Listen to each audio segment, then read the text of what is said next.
সকাল 10টা থেকে সকাল 11টা পর্যন্ত এটা কিন্তু খুব পিক আওয়ার্স।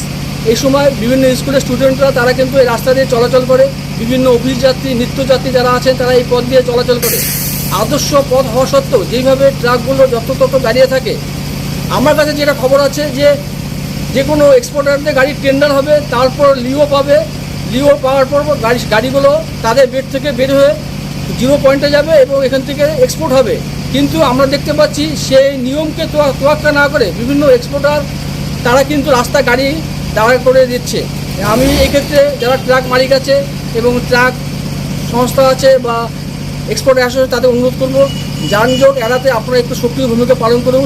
কারণ আপনাদের সক্রিয় ভূমিকায় চ্যাংড়াবান্ধা যে যানজট থেকে মানুষ কিন্তু যে নাবিশ্বাস, সেই নাবিশ্বাস থেকে মুক্ত পাবে। এবং এখানকার যিনি সুবিধা প্রদানের দায়িত্বে আছেন তারও কিন্তু দায়িত্ব আছে কীভাবে যানজট রক্ষা করা যায়। এবং স্থানীয় পুলিশ প্রশাসন আছেন মেখলিগঞ্জের